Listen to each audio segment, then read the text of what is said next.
오늘도 하나님의 은혜와 은총이 함께하기를 주님의 이름으로 축원합니다. 여러분, 동물에게는요 기소 본능이라는 것이 있습니다. 자신의 서식 장소나 혹은 산란이 이루어졌던 곳으로 다시 되돌아오는 성질이죠. 흔히 기소성이라고도 하고 희귀성이라고도 합니다. 이 희귀성을 얘기하면 우리가 딱 떠오르는 게 있죠. 뭐죠? 연어. 이 연어나 숭어는 태어난 곳에서 가까운 해변으로 오게 되면 강물에 포함된 물질로 후각이 자극이 되고, 그리고 그 기억에 의해서 태어난 것뿐만 아니라 부화지까지도 찾아간답니다. 굉장한 능력인 것 같아요. 굉장한 능력. 자기가 부화한 장소를 찾아간다는 거예요. 우리나라도 이 회귀성 그러면 남대천이 생각나고, 남대천 하면 연어 아닙니까?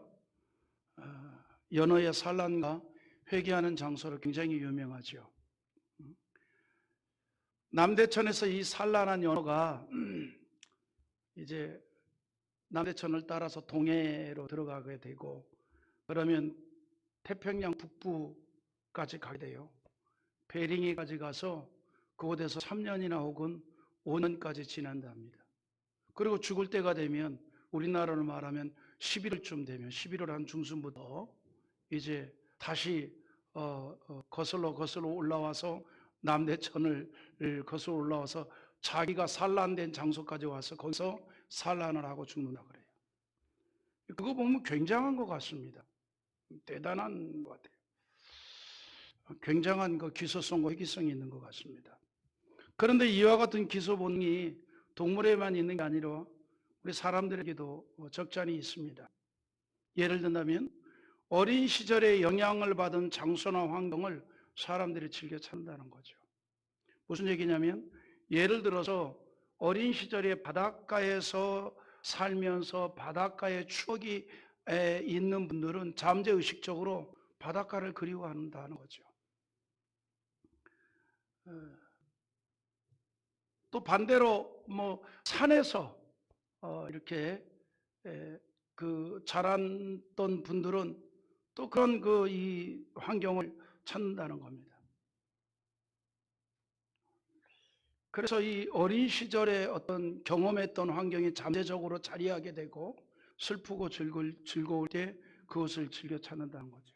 여러분, 그래서요 어린 시절에 이렇게 영적인 신앙적인 환경에 많이 노출이 되고, 또 그곳에서 자란 아이들은 성인이 되어서도 혹 교회를 떠났다가도 다시 회개할 수 있는 확률이 높은 겁니다.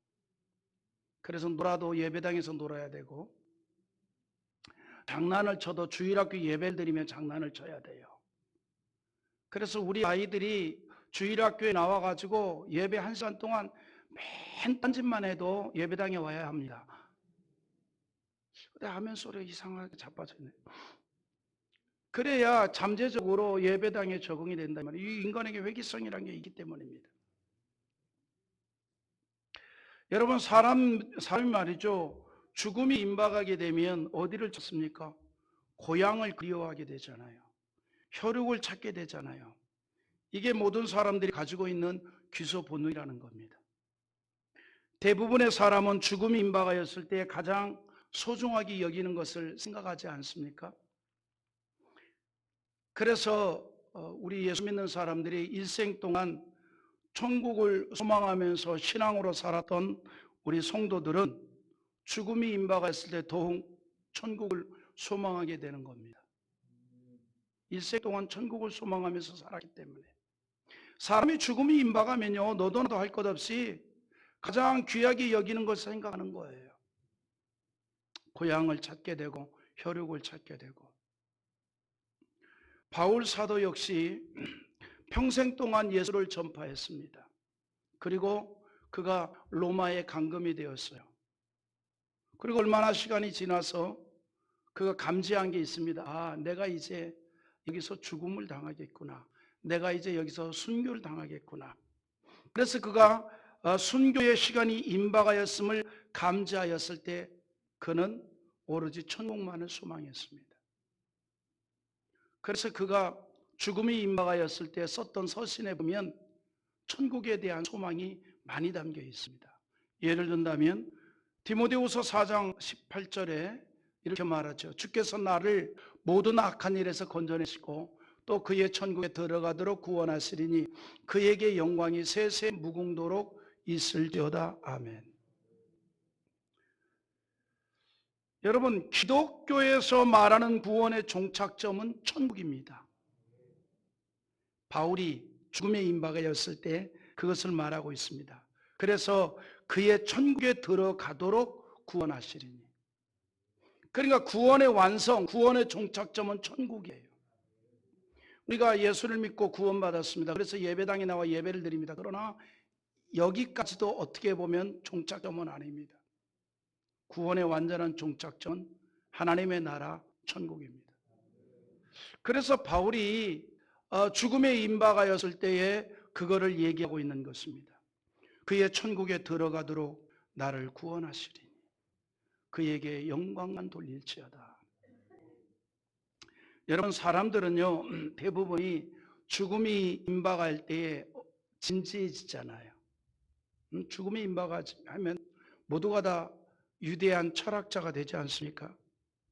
그리고 가장 중요하게 여기는 것을 앞서 말씀드린 대로 말하기도 합니다. 자, 우리도 한번 이런 생각을 해봅시다. 이런 상상을 해보는 거예요. 무슨 상상이냐면, 자, 내가 죽음에 임박하였다고 합시다. 내가 죽음에 임박했어요. 상상이니까 오늘 당장 죽으라는 얘기 아니에요. 그냥 상상만 해보자는 얘기입니다. 그런데 내가 죽음에 임박했습니다. 그리고 자손들이 내 앞에 있습니다. 그렇다고 한다면 나는 그들에게 무슨 말을 할까요?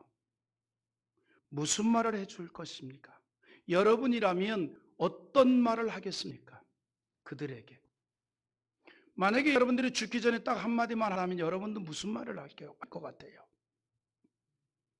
다윗을 한번 봅시다. 다윗은 그가 죽음에 임박하였을 때에 그의 뒤를 이어 이스라엘 세 번째 왕이 된 솔로몬에게 유언을 합니다.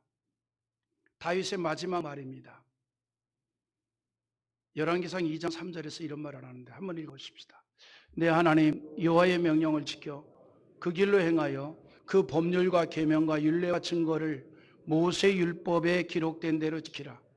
그러면 내가 무엇을 하든지 어디로 가든지 형통할지라. 할렐루야. 너가 하나님 여호와의 명령을 지켜 행하고 그 법률과 계명과 율례와 증거를 모세 율법된 대로 지키라. 그러면 네 인생이 형통할 것이다. 한마디로 말하면 무슨 말입니까? 신앙생활 잘하라 이 말이에요. 이게 다윗의 유언입니다. 다윗이 사랑하는 자녀에게, 사랑하는 아들에게, 그의 뒤를 이어서 왕에 오른 솔로몬에게 하였던 유언은 뭐냐면 신앙생활 잘했으면 좋겠다. 믿음생활 잘했으면 좋겠다. 그리하면 하나님께서 반드시 그 인생을 형통하게 한다라고 하는 것을 유언으로 말했습니다. 여러분, 다윗이 누구인가요? 입지전적의 사람입니다. 요즘으로 말하면 대박난 인생입니다. 대박난 인생. 하나님께서 그를 크게 축복했단 말이죠. 그런데 그처럼 다윗이 대박난 인생이 될 수 있었던 이유가 있습니다. 다른 거 아니에요. 다윗은 신앙적으로 진지했고 성실했습니다. 여러분, 하나님의 법칙이 있습니다. 원인 없는 결과가 없습니다. 그래서 성경은 이렇게 말합니다. 너희가 무엇을 심든지 그대로 거두리라. 원인 없는 결과가 없어요. 성경은 말합니다.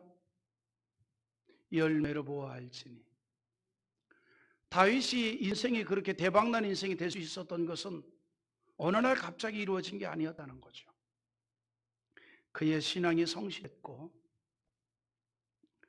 하나님 앞에 그런 진실한 인생을 살았다는 사실입니다.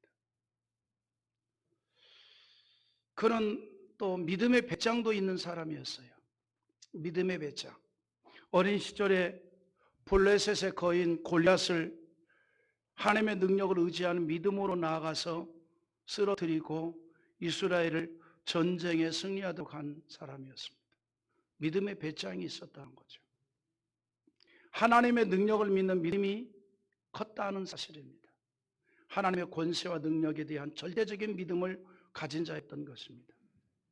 그런데 그거보다도 더 중요한 것이 있습니다. 무엇일까요? 그는 하나님 마음에 꼭 들었다는 거예요. 하나님 마음에 꼭 들었다. 다시 말해서 다윗의 신앙은 하나님으로부터 인정을 받았다는 겁니다. 바울이 회당에서 설교를 할 때에 다윗 왕에 대해서 언급을 한 적이 있습니다. 사도행전 13장 22절의 말씀인데 우리 한번 읽어봅니다. 폐하시고 다윗을 왕으로 세우시고 증언하여 이르시되 내가 이새의 아들 다윗을 만나니 내 마음에 맞는 사람이라 내 뜻을 다 이루리라 하시더니 아멘. 여기 뭐라 그랬습니까? 하나님이 하신 말씀이에요. 이새의 아들 다윗을 만나니 내 마음에 맞는 사람이라. 무슨 말이냐면 하나님의 마음에 꼭 들었다 이 말이에요. 하나님의 마음에 꼭 들었다. 다윗은 하나님의 뜻을 분별하여 즐거이 행하는 사람이었습니다. 매사에 자신의 뜻보다 하나님의 뜻을 앞세웠습니다. 그런 다윗이었기 때문에 베들레헴에서 양을 치던 목동의 신분에서 이스라엘의 왕으로 세워지고 하나님의 뜻을 이루게 되었다는 사실이에요. 하나님의 마음에 들었다. 오늘 여러분 우리의 신앙생활이 하나님의 마음에 꼭 드는 그런 신앙생활이 될 수 있기를 주님의 이름으로 축원합니다. 자, 그런 다윗이 자신의 임종이 가까웠을 때에 그의 아들에게 중요한 말을 해주고 싶었겠죠. 그래서 한 말이 신앙생활 잘하라. 그 권면을 했습니다. 신앙생활 잘하라. 믿음생활 잘하라. 예전에 한때 유언장을 미리 쓰는 그런 그 운동이 한번 있었어요. 유언장. 미리 유언장을 쓰는. 여러분에게 유언장을 쓰면 어떤 내용이 가장 많이 담겨 있을 것 같아요? 서울에 있는 아파트는 팔지 말고 뭐 그런 겁니까? 어떤 내용이 가장 많을 것 같아요?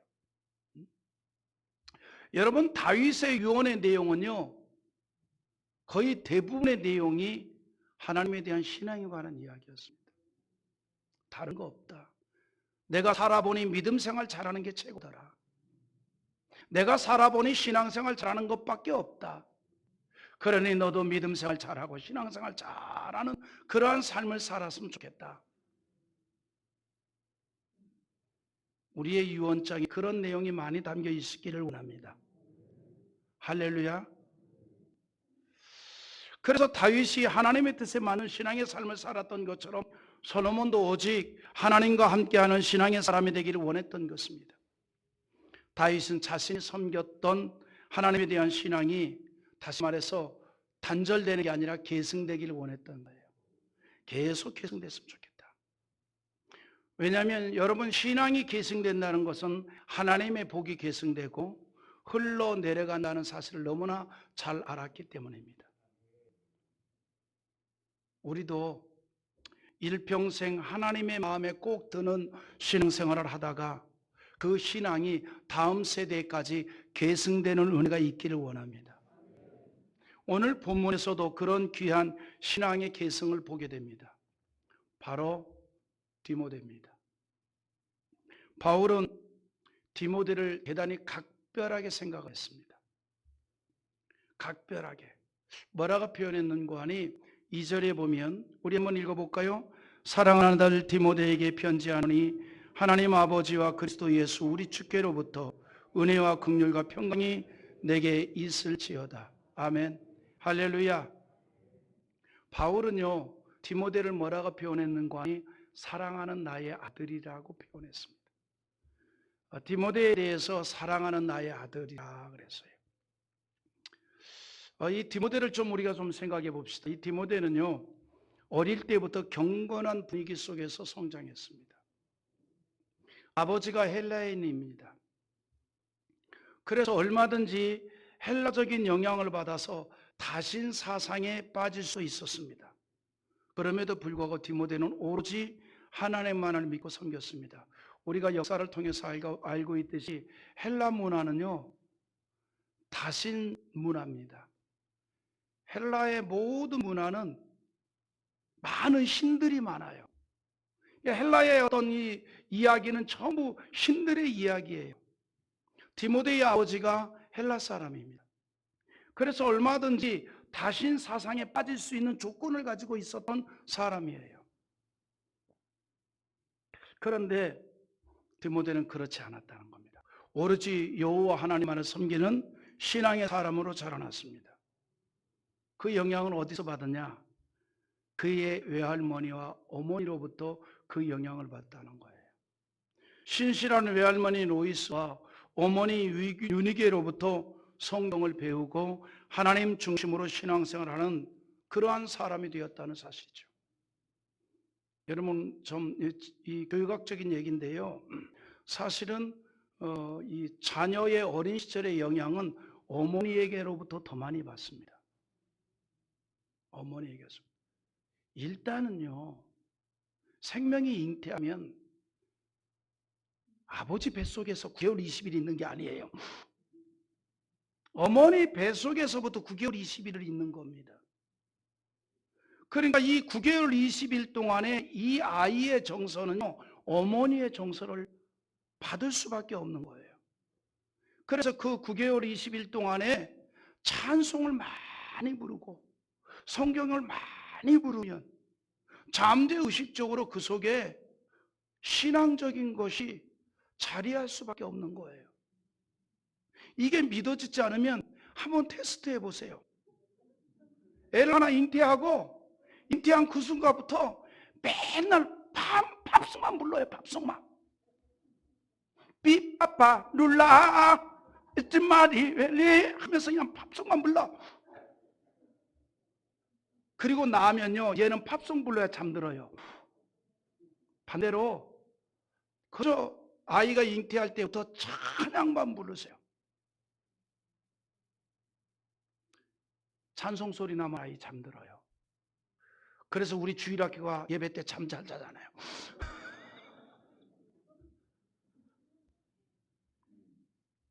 그러니까 어머니의 영향을 많이 받습니다.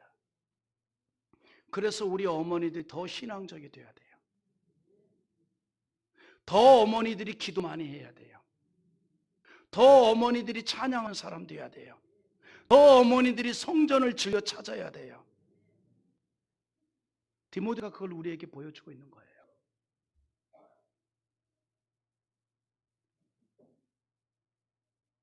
아버지는 헬라 사람이에요. 얼마든지 다신 신앙의 영향을 받을 수밖에 없는 조건이에요. 그런데도 그 영향을 받지 않았어요. 그의 어머니 유니그와 그리고 그의 외할머니 로이스의 영향을 받았던 것입니다.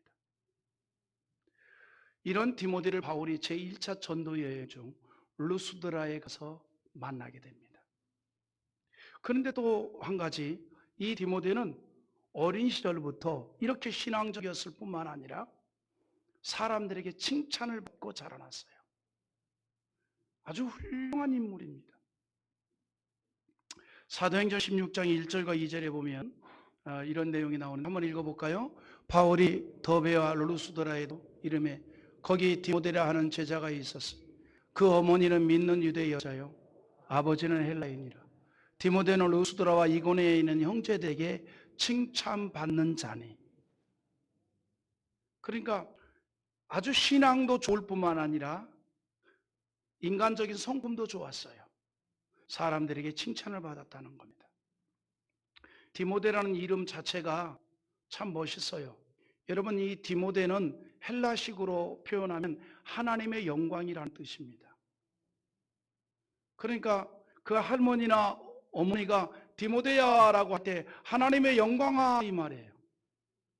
아마 하나님의 영광 돌리는 인생이 되라고 그런 이름을 붙인 것 같아요. 네? 하나님의 영광을 돌리는 인생이 되라.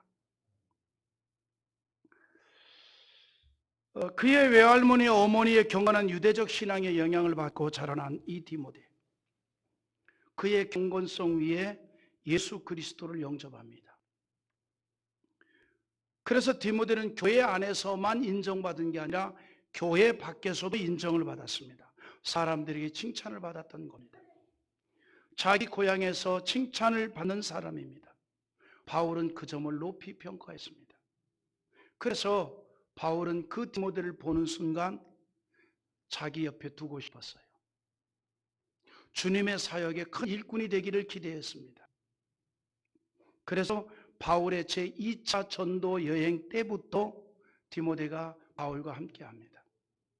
그리고 중요한 것은 바울의 사역에 큰 힘이 되었다는 겁니다. 바울의 동역자가 되었습니다. 사도 바울과 하나가 되어 섬김으로 순종했습니다. 여러분이 그래서 바울이 디모데에 대해서 각별히 생각했다는 거예요. 각별히. 바울이 전도하여 교회를 세우고 그것을 떠나면서 디모데에게 여기에 머물러서 이 교회를 잘 돌보라 그러면 아멘 했습니다.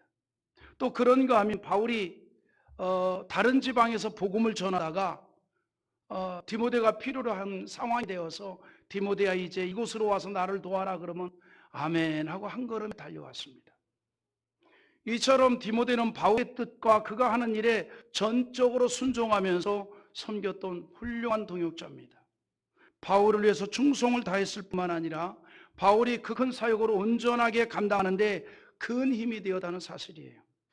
바울의 심부름꾼이 되었고 수행원이 되었고 그를 위한 희생자가 되었습니다. 모세에게 여호수아가 있었던 것처럼 바울에게는 디모데가 있었습니다. 바울의 전도 사역 40년 동안에 우리가 성경을 놓고 보면 하나님께서 그를 돕는 정말 많은 일꾼들을 붙여주었습니다. 그 가운데 디모데는 바울에게 있어서 각별한 일꾼입니다. 자, 오늘 본문 말씀에서도 바울의 각별한 마음이 표현되고 있습니다. 여러분, 이 디모데 후서는 바울이 언제 기록한 서신이냐면 바울이 노년에 붙잡혀서 로마에서 감금 상태에 있을 때 기록한 겁니다. 그가 로마에서 감금 상태에 있을 때에 자기가 감지를 한 거예요. 내가 이제 여기서 죽음을 당하겠구나. 곧 내가 순교를 당하겠구나. 죽음을 감지한 거예요. 그래서 죽음을 감지하고 하면서 쓴 서신이 디모데 전후서입니다. 여기에는 이 디모데에 대한 바울의 심정이 그대로 표현되어 있고, 그리고 이 바울의 어떤 신앙이 그대로 표현되어 있고, 천국에 대한 그리움이 그대로 표현되어 있습니다. 그래서 사도 바울 죽기 전에 자신의 마음을 담아서 디모데에게 마지막 서신을 띄운 겁니다. 마치 바울의 유언장과 같습니다. 그런데 그 바울이 디모데에게 자기 마음을 이렇게 표현합니다. 어떻게 표현하는가 하니 내가 죽기 전에 디모데를 꼭 한번 만났으면 좋겠다. 앞에서 제가 말씀드렸습니다. 사람이요 죽음이 임박하면 고향을 찾게 되고 그렇잖아요. 혈육을 찾게 되고 사람이 그러잖아요. 그 6.25 전쟁으로 이북을 고향에 두고 내려온 분들이 돌아가실 때까지 어디를 그리워해요? 고향을 그리워하잖아요. 고향을 가고 싶어서 이북을 그리워하잖아요. 그 바울이 죽음이 임박했을 때 이제 누구를 그리워했는가 하니 디모데를 그리워했어요. 그래서 오늘 본문에서 그런 표현을 합니다. 4절 한번 읽어보십시다. 4절 시작. 내 눈물을 생각하여 내 보기를 원하면 내 기쁨이 가득하게 하려 함이니. 사도 바울은 디모데가 보고 싶다 그랬어요. 그리고 그 다음에 이런 말을 합니다. 내가 디모데를 보고 싶어 하는데 디모데를 보면 기쁨이 가득할 것으로 생각이 된다는 겁니다. 너 보기를 원하면 내 기쁨이 가득하게 하려 함이니. 여러분, 바울은요 오직 주님만을 바라보면서 일생을 전도자로 살았습니다. 그런데 지금 순교를 앞두고 디모데를 그토록 보고 싶어 합니다. 왜냐하면 디모데는 바울의 기쁨이었기 때문입니다. 여러분, 이처럼 누군가에게 기쁨이 되어진다면 그는 귀한 인생인 줄 믿습니다. 오늘 여러분, 내가 말이죠, 우리 모두가 누군가에게 기쁨이 되는 인생이라면 그 귀한 인생이지요. 귀한 인생. 우리가 그런 인생이 되기를 원합니다. 그런데 무엇보다도 하나님에게 기쁨이 되기를 원합니다. 하나님의 기쁨이 되는 인생. 우리의 기도의 제목이 있다면 그거예요. 하나님의 기쁨이 되기를 원합니다. 여러분, 우리가 하나님의 기쁨이 되면 어떤 은혜가 있을까요? 하나님께서 내 인생을 크게 복을 주십니다. 스바냐서 3장 17절에 이런 말씀을 합니다. 한번 읽어봅니다. 너희 하나님 여호와가 너희 가운데 계시니 그는 구원을 베푸실 전능자이시라. 그가 너로 말미암아 기쁨을 이기지 못하며 너를 잠잠히 사랑하시며 너로 말미암아 즐거이 부르며 기뻐하시리라 하니라. 아멘. 할렐루야. 하나님께서 너로 말미암아 기쁨을 이기지 못한다. 여기 여러분, 사람이요 너무너무 기뻐가지고 어찌할 줄 모르는 상황을 말하는 거예요. 응? 기쁨을 이기지 못한다는 거예요. 여러분, 사람이 너무 기쁘면요 쓰러져요. 쓰러진다고. 그 정도로 웃어봤습니까? 예? 너무 그냥 막 기쁘면요 몸 안에 있는 기가 다 빠져요. 그래서 그냥 쓰러진다고요. 그런데 하나님께서 뭐라고 얘기하니 그렇게 기쁘다는 겁니다. 예? 너무 기쁘다는 거예요. 너무 기쁘다는 거예요. 응? 너 말미암아 기쁨을 이기지 못한다. 기쁨이 쓰러뜨린다는 거예요. 저는요 우리 성도들 때문에 하나님이 그렇게 되기를 원합니다. 아멘. 왜냐하면요 하나님께서 이렇게 우리를 기뻐하시면 하나님께서 우리를 사랑하시고 하나님께서 우리를 축복하시기 때문입니다. 그리고 하나님께서 우리를 축복하면 하나님께서 우리의 인생을 형통하게 하십니다. 그래서 신명기 7장 13절에 곧 너를 사랑하시고 복을 주사 너를 번성하게 하시되 내게 주리라고 네 조상들에게 맹세하신 땅에서 내 소생에게 은혜를 베푸시며 내 토지 소산과 곡식과 포도주와 기름을 풍성하게 하시고 내 소와 양을 번식하게 하시리니 그랬습니다. 이게 뭐냐? 하나님의 기쁨이 되어 사랑을 받는 자가 받는 복인 줄 믿으시기 바랍니다. 바울은요 디모데가 바로 그런 인생인 줄 믿어서요 하나님의 기쁨이 되고 하나님의 사랑을 받고 그래서 그가 하나님으로 인해 형통할 인생이 될 것을 믿어서요 때문에 2절에서 축복하기를 하나님 아버지와 그리스도 예수 우리 주께로부터 은혜와 긍휼과 평강이 내게 있을지어다라고 말합니다. 디모데는 하나님께 사랑을 받았고 사람들에게도 인정을 받고 기쁨이 되는 인물이었습니다. 그래서 바울은 그를 축복합니다. 저는요 우리의 다음 세대들이 바로 그런 인물이 됐으면 좋겠습니다. 할렐루야. 하나님께 사랑을 받고 사람들에게 인정을 받고 기쁨이 되고 복을 받는 그런 인생이 될 수 있기를 원합니다. 오늘은 특별히 어린이 주일입니다. 어린이 주일을 맞이해서 이제 조금 후에 축복 기도의 시간이 있습니다. 우리의 어린이들이 정말 하나님의 사랑을 받고 하나님의 기쁨이 되고 형통한 인생이 될 수 있기를 여러분 축복 기도 시간에 함께 기도해 주시기를 바랍니다. 할렐루야. 우리 어린이들이 그렇게 자라날 수 있기를 원합니다. 여러분 예수님의 어린 시절에 대해서 성경에 보면 딱 2곳 나옵니다. 그 중에 한 곳이 어디냐면 누가복음 2장 52절인데 한번 같이 읽어볼까요? 예수는 지혜와 키가 자라가며 하나님과 사람에게 더욱 사랑스러워 가시더라. 아멘. 자, 뭐라고 얘기합니까?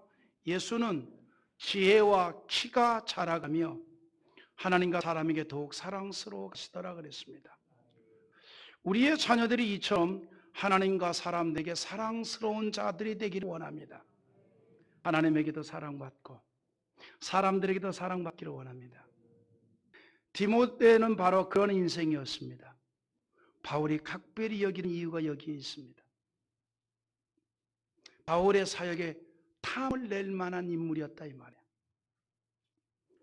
여러분, 우리가 하나님의 복을 받으면 다른 것보다도 먼저 사람들에게 탐나는 인물이 돼요. 우리의 자녀들이, 우리의 다음 세대들이 누구에게든지 탐나는 인생이 됐으면 좋겠습니다. 첫째는 하나님에게 탐나는 인생, 두 번째는 사람들에게 탐나는 인생. 할렐루야. 우리 자신도 그런 인생이 되기를 원합니다. 하나님에게도 탐나는, 사람들에게 탐을 내는. 여러분, 기왕 우리가 신앙생활 할 바에는요, 하나님에게 탐나는 인생이 되어야 되고요, 목사에게도 탐나는 그러한 성도가 되어야 됩니다. 할렐루야. 목사가 참 탐나는 인생이 되어야 돼요. 탐난단 말이야.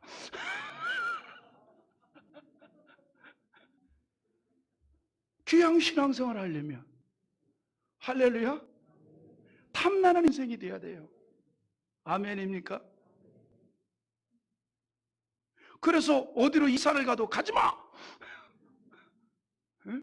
그래야 돼요. 탐나는 인생이 돼야 돼요.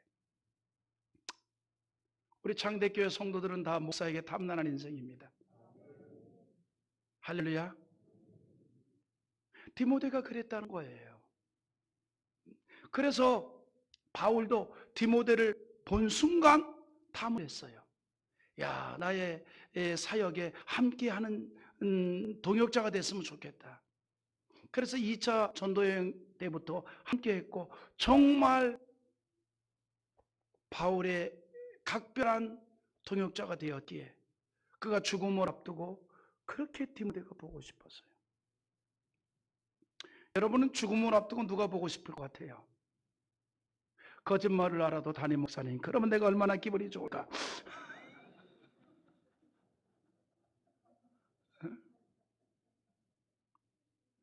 근데 아무도 그 얘기를 안 하네. 근데 내 눈빛에 이렇게 보이는데 꿈에다 날까 겁난다. 자, 말씀 봅시다. 디모데는 바울에게 기쁨을 주는 인물이었을 뿐만 아니라 바울에게 근심이 아니라 감사의 기도를 하도록 만들었습니다. 3절 한번 읽어볼까요? 내가 밤낮 간구하는 가운데 쉬지 않고 너를 생각하여 청결한 양심으로 조상적부터 섬겨오는 하나님께 감사하고. 여러분, 바울이 디모데를 생각할 때마다 감사 기도를 하게 했어요.